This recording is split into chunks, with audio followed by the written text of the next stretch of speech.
Bapak Ibu sekalian, masih terkait dengan metta ya atau cinta kasih, Sang Buddha ternyata juga mempunyai kemampuan ya, yaitu menjinakkan seekor gajah ganas. Nah, kenapa disebut ganas? Gajah ini dilepaskan atas suruhan Dewadatta yang ingin membunuh Sang Buddha. Sebelum dilepas, diminumi arak dulu biar mabuk ya, biar menyeruduk Sang Buddha. Namun dengan pancaran welas asih dan kasih sayang yang luar biasa dari Sang Buddha, gajah tadi tidak menyerang Sang Buddha, justru bersujud di hadapannya ya. Namun tentunya Bapak Ibu sekalian, seperti apa yang dilakukan oleh Sang Buddha ini, apabila Bapak Ibu menemukan hewan ganas atau binatang ganas, jangan sekali-kali meniru apa yang dilakukan oleh Sang Buddha ini ya, atau mau mencoba ya.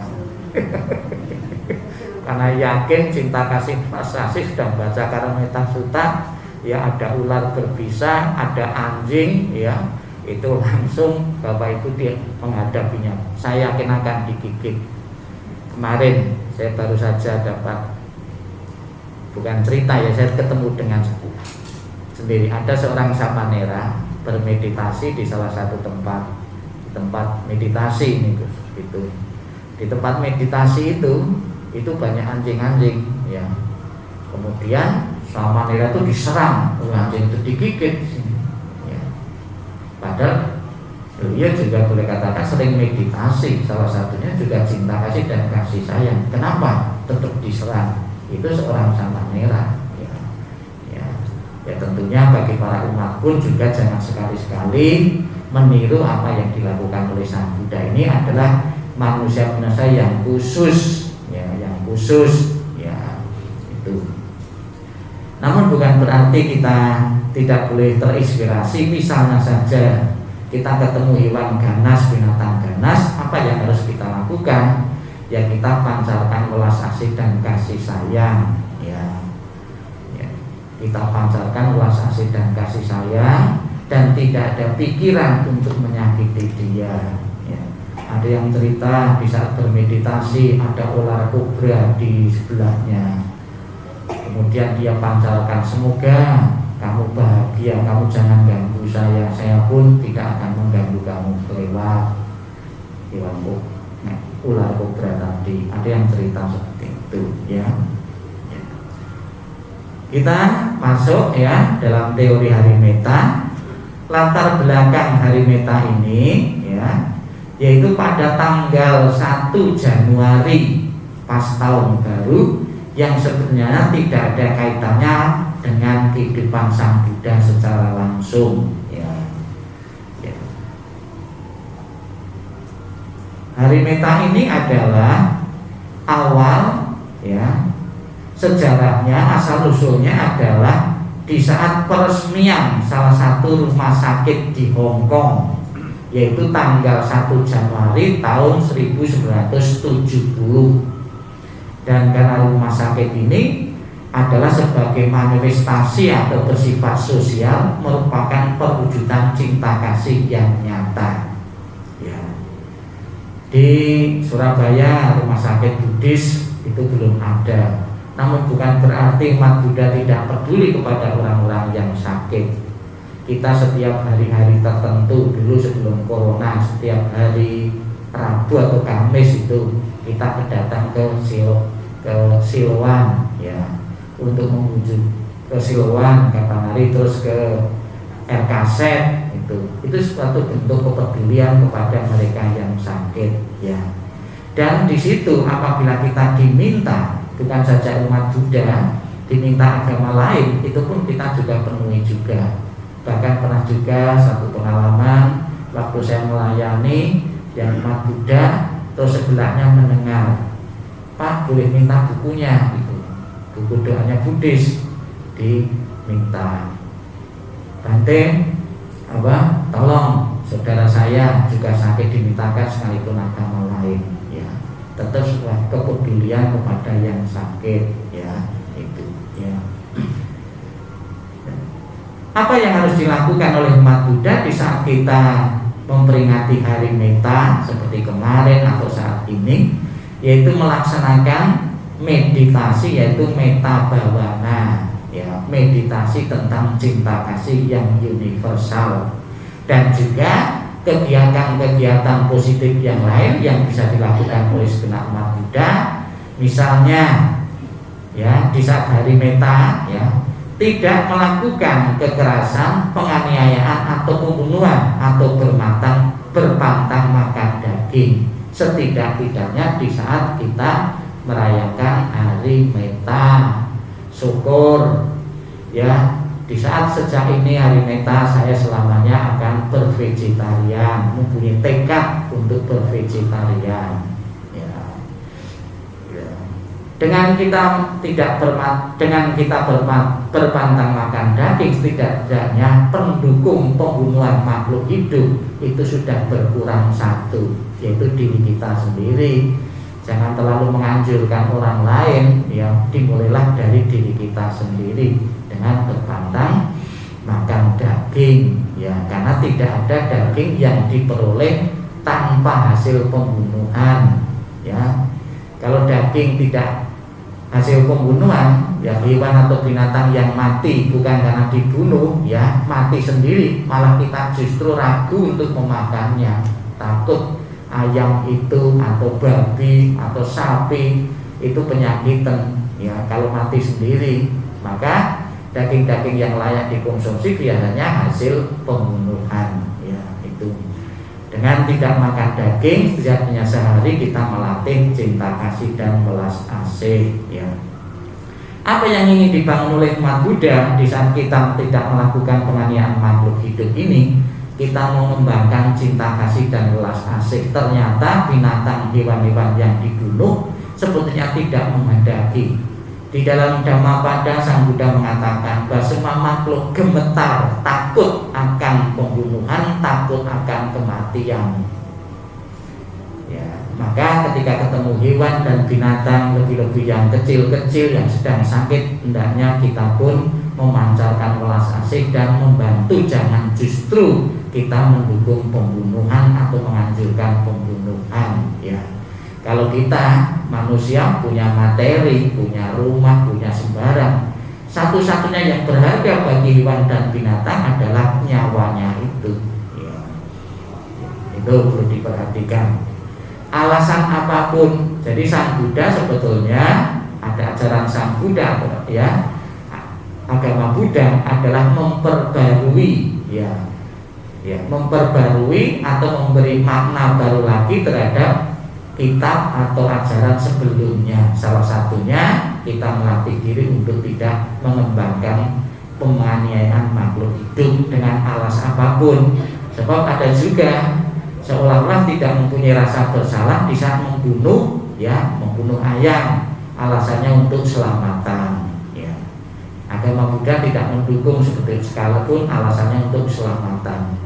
Pernah juga saya melihat di salah satu depan wihara ada salah satu orang membunuh ayam, ya, di saat melakukan upacara ini.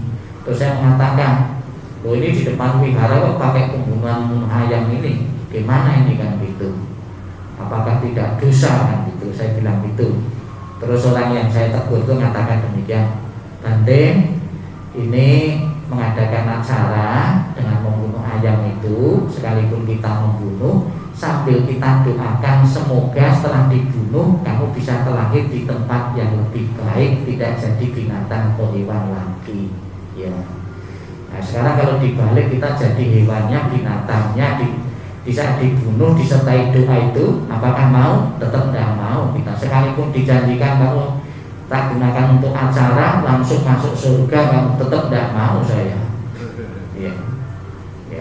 Pernah ada juga dengan alasan untuk upacara agama itu melakukan pembunuhan seperti yang dilakukan di gambar ini. Nah, ini adalah salah satu upacara di luar negeri ini, dapat kita bayangkan, ya. Itu lehernya langsung ditegas gitu.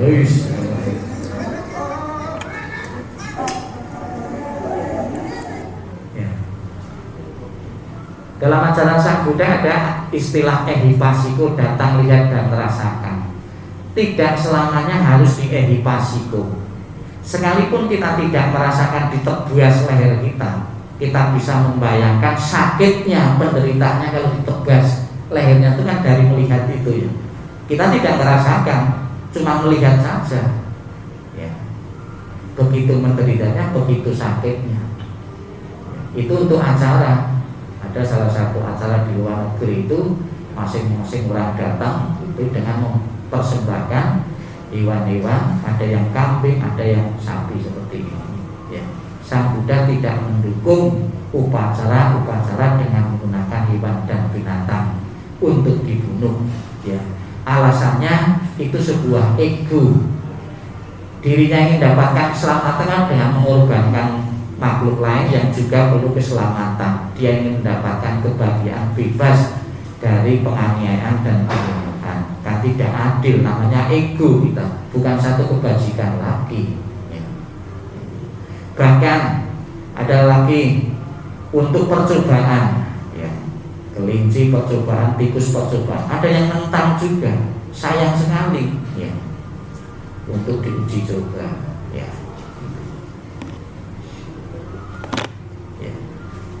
Maka kita sudah mengenal agama Buddha, tentunya tidak akan melakukan seperti ini ya.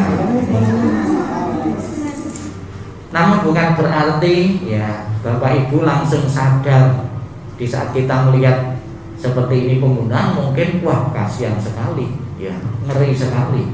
Belum tentu seperti itu ya. Dipelihara bisa saja, nanti pulang ke rumah atau kapan-kapan datang ke restoran, apa yang dipesan? Ayam goreng, bebek goreng, ya. Kalau cinta kasihnya masih berkembang ya tentunya tetap tidak mau juga ya. Kita mencela orang lain itu kasihan, sementara kita kadang-kadang kesan di restoran ya sama saja dari hasil pembunuhan ya. Itu ya. Sekalipun ya seandainya harus membunuh, ada salah satu agama itu yang mensyaratkan tidak sembarangan, tidak langsung yang penting mati. Ada syarat tertentu, contohnya di hari-hari tertentu, di perayaan-perayaan tertentu itu ada syaratnya. Peso yang dipakai untuk membunuh harus peso yang paling tajam. Jadi peso yang menyebabkan kesakitan itu tidak lama, sebentar. Ada yang pakai syarat seperti itu. Ini bukan syarat Buddhis ya. Jadi misalnya saya tadi negas itu parangnya tadi ya, golongnya tadi betul-betul tajam. Jadi dia merasakan sakit ya.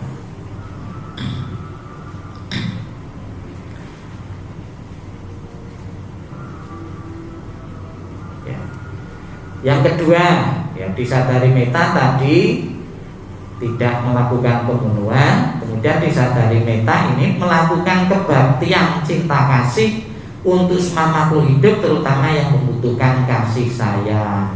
Salah satunya yaitu kebaktian dalam rangka function, seperti yang kita lakukan.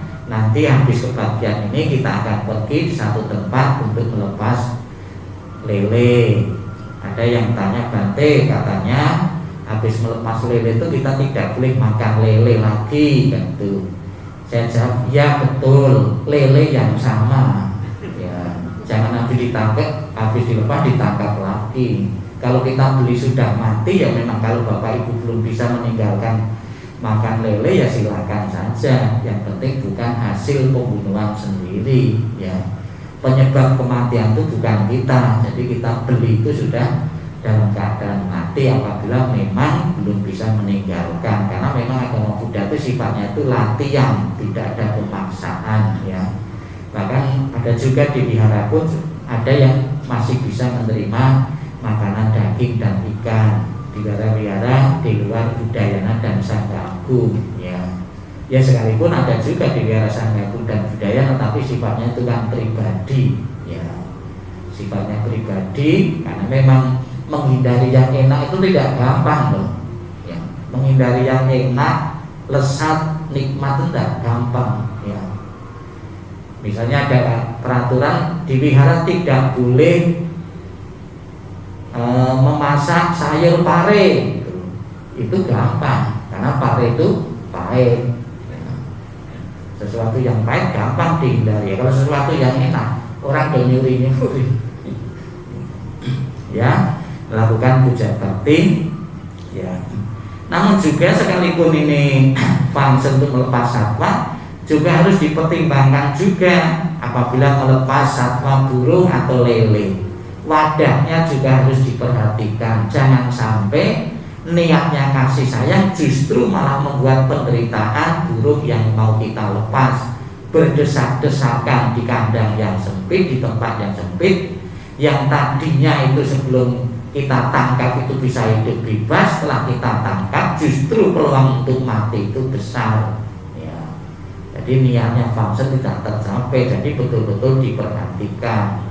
Dan juga apabila di saat dilepas itu ada burung yang pincang atau burung yang sakit, itu jangan memaksakan diri untuk dilepas, justru akan membuat penderitaan burung ini. Sebaiknya kita rawat dulu, setelah sehat baru kita lepas.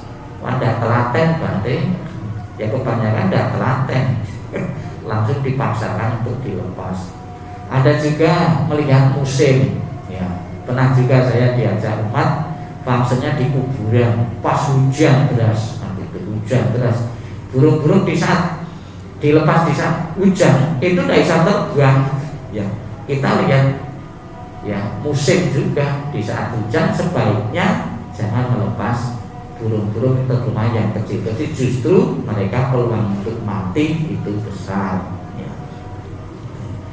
Ada beberapa syarat sebetulnya agar fungsi itu bisa sempurna atau mendekati sempurna. Yang pertama, di saat membeli burung yang kita fungsi atau lele atau ikan yang kita fungsi, sebaiknya kita belinya itu ditawar. Jangan sampai kita mau dibohongi oleh penjualnya. Pak, kalau untuk fungsi itu kebaikan tidak boleh ditawar. Bapak itu dibohongi. Apa alasan kita harus ditawar? Biar uang kita mendapatkan barang burung atau lele lebih banyak lagi kalau kita tawar ya. Kemudian yang kedua ya, di saat fungsi apabila itu rutin, Bapak Ibu rutin, tidak boleh fungsi hewan atau binatang yang sama. Setiap saat fungsi burung terus akibatnya dititeni orang, dititeni penjual, bahwa orang ini setiap fungsi itu pasti beli burung harga berapapun mau dia, karena fanatiknya pada burung dan yang lainnya enggak gitu. Itu jangan dititeni. Kemudian belinya burung atau ikan itu tidak boleh di tempat yang sama. Nanti juga dititeni orang juga. Setiap saya jual di pasar ini laku keras, maka saya akan berusaha mencari sebanyak-banyaknya itu ya. Kemudian juga ya, di saat fungsi itu betul-betul mempertimbangkan kebijaksanaan tadi, tempatnya. Nah, kalau ikan air tawar ya dilepas di tempat tawar, ikan laut juga dilepas di air laut ya. Kemudian burung jangan dilepas di tempat gedung-gedung ya, kanan kiri gedung tidak ada pohon-pohon, tentunya juga mereka kesulitan juga. Jadi banyak faktor, banyak syarat yang harus dipenuhi demi sempurnanya fungsi itu ya. Yang ketiga, di saat hari Meta, memberikan berbagai jenis dana untuk fakir miskin, panti asuhan, baik berupa uang atau kebutuhan lainnya ya, berbagi. Ada orang yang mempunyai prinsip gini, saya kalau kaya mau membagi, saya saja kurang kok mau membagi ya. Kalau kita nunggu kaya, itu bukan membagi dari kekurangannya, dari kelebihannya. Itu seperti buang sampah ya. Berdanalah dari kekurangan Anda. Contohnya gini, saya mempunyai uang 1.000 ya. 1.000 sebetulnya masih kurang bagi untuk kebutuhan saya, namun karena cinta kasih dan belas asih, tetap akan saya bagi untuk mengurangi penderitaan makhluk lain. Kalau berdana lebih dari kelebihannya, misalnya saja ya dari kelebihan uang saya makan sudah lebih-lebih, punya uang lebih-lebih, baru akan saya berdana. Itu seperti buang sampah ya. Karena tidak merasa dirinya sudah tidak memerlukan lagi, itu baru orang lain, dicipratkan orang lain ya. Itu nilai kebaikannya tentu beda. Berdana dari kekurangan kita, berdana dari kelebihan kita. Kebanyakan orang kan menunggu dari kelebihan kita ya. Sampai mati pun kadang-kadang kita tidak merasa lebih, kurang terus ya. Kemudian juga bijaksana juga di saat kita membagi ya. Misalnya saja ibu-ibu yang sudah tua dikasih, datang langsung tempat pembagian, dikasih 1 karung beras isinya 10 kilo atau 50 kilo ya. Ya, malah membuat sengsara orang yang menerima ini kalau tidak kita antar ke rumah. Di saat membagi uang ya, karena rebutan uangnya langsung disebar di situ. Itu justru uang itu mestinya itu bermanfaat, gara-gara untuk rebutan justru malah tidak mempunyai nilai manfaat. Jadi harus bijaksana di saat kita membagi ya. Namun demikian juga bijaksana juga ya. Jangan sampai bantuan kita itu memanjakan seseorang. Ada satu tempat saya lihat, saya amati tiap hari bagi nasi ya, bagi nasi. Ternyata ya, seharian itu ada orang yang itu nunggu pembagian nasi terus. Dia tidak mau bekerja, cuma nunggu pembagian nasi terus. Nah, ini kan juga tidak kita kehendaki sebetulnya, membuat orang itu males ya. Yang keempat, membebaskan binatang-binatang kembali ke alam bebas ya, seperti fangsen tadi ya. Misalnya saja ada beberapa jenis burung ya yang kita pelihara beberapa lama, kemudian seolah-olah kok dia kepengen bebas ya kita bebaskan gitu. Namun juga harus bijaksana juga, ada beberapa hewan dan binatang atau burung memang hidupnya itu tergantung pada pemberian kita. Justru kalau kita lepas, bukan berkembang, bukan hidup, justru akan mati. Burung yang sudah sekian tahun kita pelihara, kita lepas, justru akan menimbulkan kematian bagi mereka, karena memang hidupnya memang tergantung pada pemberian orang lain ya. Kemudian ada juga orang itu fungsi dengan memilih hewan dan binatang tertentu ya, dengan sugesti-sugesti. Misalnya saja dirinya ingin hidupnya panjang umur, melepasnya kura-kura, karena tidak ada kura-kura mati ya. Ya ada, tapi jarang kura-kura atau penyu itu hidupnya itu bisa puluhan tahun. Dirinya kepengen panjang umur, kemudian melepasnya kura-kura.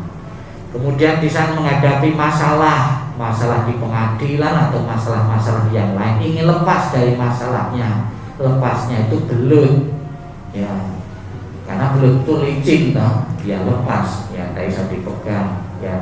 Ada yang memanai atau membuat sugesti-sugesti seperti itu ya.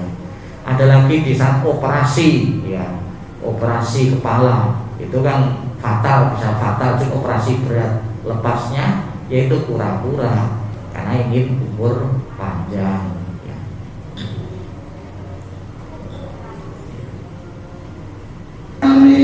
Rutiyampi buddhang saranang gacchami, rutiyampi dhammang saranang gacchami, rutiyampi sanghang saranang gacchami, tatiyampi buddhang saranang gacchami. Apakah setiap kita melepas satwa itu harus didahului dengan doa? Saya jawab tidak harus. Jangan sampai Bapak Ibu karena tidak ada menguasai doa, tidak hafal doa-doa tertentu, terhalang niat baik Bapak Ibu untuk melepas ya. Apakah harus manggil biku atau romo? Tidak ada keharusan seperti itu. Yang penting niat kita, kasihan sekali hewan ini kalau tidak saya selamatkan akan mati ya, kemudian dilepas gitu saja, semoga kamu bahagia ya, itu. Jadi tidak ada keharusan untuk membaca doa. Ada yang beralasan kenapa fungsi itu didahului doa. Doa ini sebetulnya ditujukan kepada hewan dan binatang yang mati sebelum dilepas itu. Kita mendoakan yang mati itu, semoga engkau tidak terlahir di alam binatang lagi, ya. Atau semoga terlahir di alam bahagia. Makanya perlunya doa, ya. Namun ada juga pernah satu saat itu saya mengikuti di kapal itu ada beberapa ikan-ikan dibeli itu. Doanya terlalu panjang sekali, ya. Akibatnya ya banyak yang mati karena terlalu panjang doanya itu kan juga. Sudah ada yang mengingatkan, sudah doanya dipendek saja, itu kasihan karena dia fanatik doa itu, ya tetap doanya panjang sekali, banyak yang mati itu sebelum dilepas, ya itu, ya. Ya. Di dalam agama Buddha, cinta kasih dan kasih sayang dapat kita lihat bukan saja ditujukan kepada sesama manusia, namun juga hewan dan binatang. Mulailah melatih diri, salah satunya dengan famsen, ya. Dan kita juga memancarkan welas asih dan kasih sayang bukan saja kepada orang yang mencintai kita, yang menyayangi kita, justru kita pancarkan welas asih itu kepada orang-orang, makhluk-makhluk yang memusuhi kita, ya. Itu tidak gampang.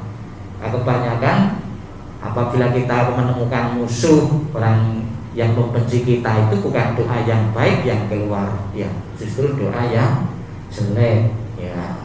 Sebagai umat Buddha tentunya kita balik, ya. Orang kita mendapatkan cemoohan atau kritikan dari orang lain atau kejelekan dari orang lain, ya tentunya kita pancarkan, kita doakan semoga mereka segera sadar dan mereka bahagia, ya.